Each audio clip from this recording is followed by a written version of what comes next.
जय हिंद दोस्तों, आप सभी का स्वागत है आपके अपने परिवार में। उम्मीद करते हैं कि आप लोग स्वस्थ होंगे और मस्त भी होंगे। बीपीएससी टीआरई 3.0 अगर बात करें तो उसके रिजल्ट जो है अब आपसे कुछ ही कदम दूर है।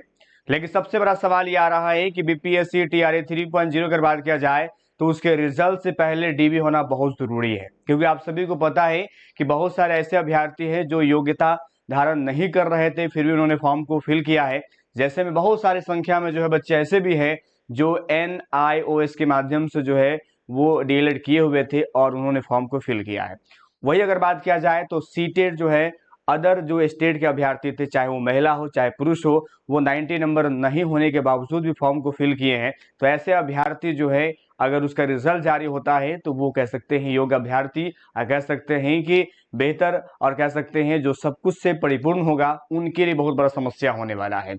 वही अगर बात करें तो बीपीएससी 3.0 के बाद जो है आपका 4.0 भी आने वाला है, क्योंकि आप सभी को पता है कि ये पहले से भी प्रस्तावित है और उसको लेकर के भी लगातार जो है तैयारियां चल रही है। ऐसे में जो है हमने आपसे कहा था कि बीपीएससी 4.0 के लिए जो है हम आप सभी के लिए काम कर रहे हैं, और ये जानकारी हमने आपको 2 मंथ पहले दिया था कि हम एनसीईआरटी बेस्ड जो है आपको चैप्टर वाइज जो है एक बुक जो है वो हम आपको उपलब्ध करवाएंगे। और वो वक्त आ गया है कि बहुत जल्द जो है आप सभी को जो है एनसीईआरटी का चैप्टर वाइज, चाहे वो साइंस हो चाहे ज्योग्राफी हो, ये सभी जो है आपको पढ़ने का अवसर मिलने वाला है। वही अगर बात कर ले तो ये भी चीज जो है हम आपको थोड़ा सा दिखा देते हैं कि ये हमारा जो है बिहार शिक्षक भर्ती 4.0 के लिए, जहां पर विज्ञान, ईवीएस, भूगोल, राष्ट्रीय आंदोलन और राजनीतिक शास्त्र जो है चैप्टर वाइज जो है हम आपको देने वाले हैं। ये सबसे बड़ी बात है कि आप लोग का डिमांड था और थोड़ा लंबा समय लगा, लेकिन चलिए समय हमने लिया आप लोगों से, लेकिन हम आपको बेहतर जो है वो आपको हम कंटेंट देने वाले हैं।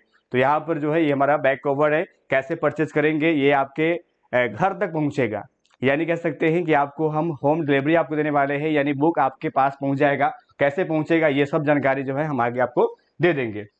वही जो है आज एक खबर आया कि जो नियोजित शिक्षक है वो अभ्यर्थी जो है कह सकते हैं कि लगभग अगर गौर किया जाए तो 15 से 20 साल पहले, यानी 10 साल पहले जो है वो कह सकते हैं कि ज्वाइनिंग थे, लेकिन उनके शैक्षणिक प्रशैक्षणिक प्रमाण पत्र जो है फर्जी पाए गए हैं। इसलिए हम लगातार बात कर रहे हैं क्योंकि बीपीएससी का आपको पता होगा, बीपीएससी जो है वो आपका कह सकते हैं परीक्षा कंडक्ट आपका बॉडी है, वो डीबी की जिम्मेदारी नहीं लेता है। लेकिन अगर बीपीएससी को अगर ये जिम्मेदारी अगर शिक्षा विभाग देता है, अगर शिक्षा विभाग की ओर से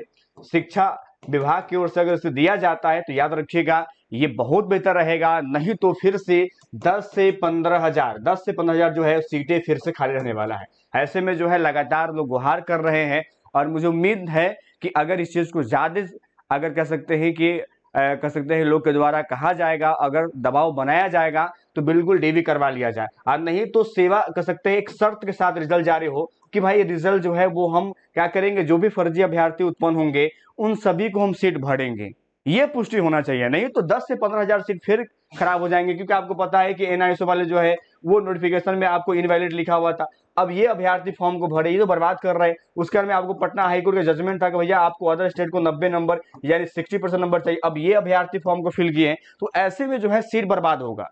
तो ये आग्रह है कि शिक्षा विभाग जो है आदेश दे कि ये डीबी करवा लिया जाए और एक बार जो है वेरीफाई कर लिया जाए। और एक केस और था जिस पर हमने कई बार बात किया है कि सुप्रीम कोर्ट का आदेश आया, ताती तत्वा की बात करें, वो पहले एससी में था, अब वो ईबीसी में आ गया। अब इसके लिए जो है 55% मार्क्स चाहिए, जो आपके 82 नंबर होता है। अब ये नंबर जो है वो नहीं डलवाया गया।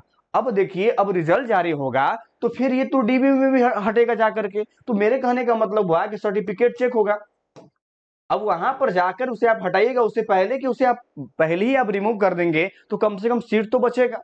तो इस चीज पर ध्यान देते हुए जो है वो डीबी करवाई जाए और शिक्षा विभाग को आदेश दिया जाए, मतलब बीपीएससी को, कि बीपीएससी इस पर पहल कर सके। और नहीं तो फिर से बिहार के अभ्यर्थियों के साथ में जो रियल अभ्यर्थी है उनको झटका लगने वाला है।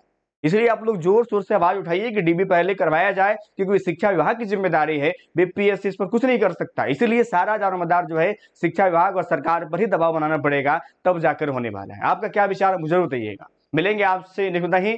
जय हिंद, जय भारत।